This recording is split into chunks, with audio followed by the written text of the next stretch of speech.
What's good? What's good? In this video, we're going to look at vices and the mindset and changes you need to make in your life to overcome vices. And I'm going to do this while celebrating me being cigarette free for a year now. Yay to me. This is radical. This is my style, self improvement, and dating channel. And this is just more of a general self improvement video. Going to be a bit more relaxed. Don't have anything to sell you. Just enjoy my thoughts on the subject. I want to start off the 1 year anniversary of me quitting smoking by saying I don't actually have a lot to update on. I did a video 6 months ago about how I felt quitting smoking, how I felt health wise. Not a lot has changed. Health wise, I feel roughly the same as I did 6 months ago. I think the biggest changes I noticed come in the first 3 months, and I did a bit of research on this, and it seems to be that while your body goes through some fairly big changes in terms of recovering from being a regular smoker, the ones that you'll feel are mostly in the first like few months. Like you get over your nicotine addiction, you get over maybe if you have any shortness of breath or you feel like crap energy wise, that kind of all goes away very quickly. So I don't expect to feel anything, but based on the science I've read, I should expect to have increased health markers from here on out, and maybe even 10 years time it was like I've never smoked, we hope.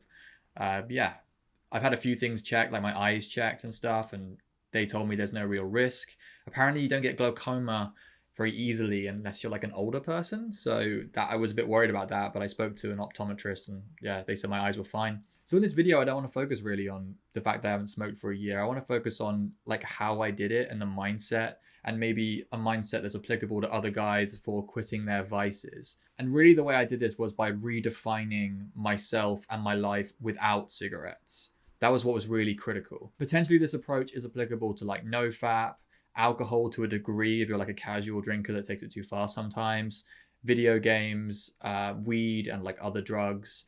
I'm gonna say maybe not like opioids, benzos, and like severe alcoholism. I want to really kind of stay away from the super hard addictions, but things that are like vices and stuff that you do all the time and you realize are bad for you, or they're getting in the way and you want to quit them. This is the kind of thing, this mindset shift that I had might be useful to other people, because essentially I just made the decision to quit. Doesn't sound particularly difficult when I say it like that, but on New Year's 2021, New Year's Eve, I said to this guy that I was out with that night, like, this is my last cigarette, and I still had like 7 left in the pack. I was living in Mexico anyway, packs of cigarettes for like no money. And yeah, I just gave the guy the pack and said, you can finish these. I'm not, no more. And I haven't smoked a cigarette to this day. And it was that moment where I made the decision. I didn't just make a decision to quit smoking. I made the decision to redefine myself as a non-smoker. And people had told me this before, like, you need to think of yourself as a non-smoker if you're going to quit. Because a lot of people quit with this idea that they still have kind of an identity as someone who is part, like that vice is part of their life.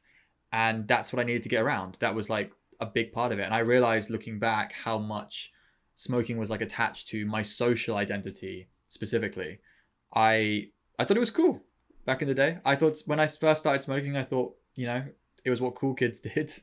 It was a thing I did with my friends as well, especially when I was living in Australia. Like we'd all go living in hostels for a bit. We'd all go and hang out in the smoking area together in the sun and like just smoke cigarettes together. It would win you friends as well if you were like the guy that gave out cigarettes to people when they needed one. Especially when I was at raves and parties. It was like that thing that I was the guy that always had cigs for like my friends if they wanted it. People, I didn't know how to roll, but I did always have money to buy straights. So we also did it when I was drinking, and that's a huge one. If you've ever smoked cigarettes, you just have this desire to smoke when you're drinking. It's like a weird thing; those two things connect to each other. Maybe it just feels better, I guess, to have the nicotine high and the alcohol at the same time. So yeah, whenever I like beer touched my lips, I'd be like, am I gonna get a cigarette? Where can I get a cigarette from? I was also attracted to girls that smoked. This is a weird one, but I've seen one of the dating gurus I used to follow, Good Looking Loser. He's back on YouTube actually now. He mentioned this where he found girls that smoke attractive. A lot of people might think this is a kind of weird one. I is it Michelle Pfeiffer or someone? There's a picture or something of a girl smoking, like one of the pinups from the 60s and not 60s, one of the pinups from like 70s and 80s, and it's just super hot, like seeing this ridiculously hot girl smoking a cigarette. And I agree with that. Like, and also like the girls that smoked were attached to the scene I was a part of and the scene I wanted to be like, big in, like the rave scene, the party scene. So yeah, that was that was attached to it as well. Like I always thought I would date someone who smoked too, you know? So that was all the stuff I needed to like redefine in my life. And you break it down, there's quite a lot, yeah, quite a lot socially anyway. Then also there's like habits day to day. There's a big part of habits. I think guys that smoke weed especially, that it turned into a habit for them, like that they can't get to sleep without it, for example. Alcohol's the same, like a relaxant. It's like part of your daily routine. Like you get to a certain time of the day and suddenly you're like, now I can crack the beer open or crack the spirits or whatever. The habits are what you need to break, like the daily habits that you've picked up. That was a difficult point on the first few weeks. Like there's not just this redefining, but there's also like certain things that will trigger, like I said with drinking, like casual drinking will trigger cigarettes. Or like trigger my want to have a cigarette even. It doesn't just, yeah, cigarettes just appear. It's like, I used to go for walks, and on the walk, I would want to have a cigarette. And those two things were combined because I love walking. I still walk today. Every day I do like 15,000 steps. Yeah, like I can show my pedometer on that. But part of that when I was smoking was those two things were combined. I would go out and I'd smoke like a walk. I'd smoke like 3 cigarettes or something like that on those really long, like hour-long walks. And I love doing that. That was really nice. Another one is like after food. Like you'd immediately want to go, like I had a balcony in Manchester. I'd always go out and like smoke on the balcony after food. I had to break that one. When I had sex, especially if it was like, the girl smoked and she'd be like, we'd have sex and she'd offer me a cigarette on the balcony. Happened quite a lot. Honestly, moving home for a bit really helped me quit smoking as well. I didn't quit smoking when I lived at home because that was before I moved to Mexico, but I did smoke less when I was like around parents and I wasn't able to pull girls back anymore. I wasn't really going out as much. The habits in the daytime are what tripped me up when I tried to quit in the past. I calculated that I tried to quit about 10 times. About 10 different times I threw away a pack of cigs and was like, I'm quitting. The longest I ever made it was like 3 months, and then I just went back to smoking again. So this is the first time it's stuck for more than 3-4 months for this last year. So it's very easy for me to look back and see like the me redefining my life was super important. And the reason I didn't succeed in the past was because I was missing that part of it. And it was always those habits in the daytime of my brain being like, yeah, you're meant to have a cigarette right now. That's what you're meant to do. That's what you've always been doing. And when I redefined my life without cigarettes, when I built habits that superseded the cigarette habits, like I started drinking tea a lot. I was drinking a lot of like green tea and like normal Earl Grey tea and stuff like that instead of wanting a cigarette. And I went for walks and was like, you're just going to enjoy the walk. I was building the habits to replace the old habits, but I was only able to do that because I'd made such a decision to redefine myself without the vice.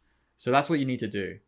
Those two things in tandem, but without redefining yourself as someone who no longer has that vice and like planning out your life in a way that redefines that, you won't be able to create new habits and break the old ones, in my opinion. You may be able to for a while, but it won't stick in my experience, at least specifically with cigarettes. I'm not going to say I know for sure that it works for everything else, but specifically for cigarettes and for me personally, I needed to do the mental mindset work and make that serious decision and like analyze where I need to redefine my life to get around it. And then I broke the habits and started building new ones. So that's my advice. Redefine yourself as a person without the vice. Create habits that break the old ones that would bring the vice back into your life. Congratulations to me for 1 year without cigarettes. Comment if you've managed to like keep off anything that was like, you know, a bad influence in your life or you knew you need to get off in the comments below. I'll see you guys again soon. Peace.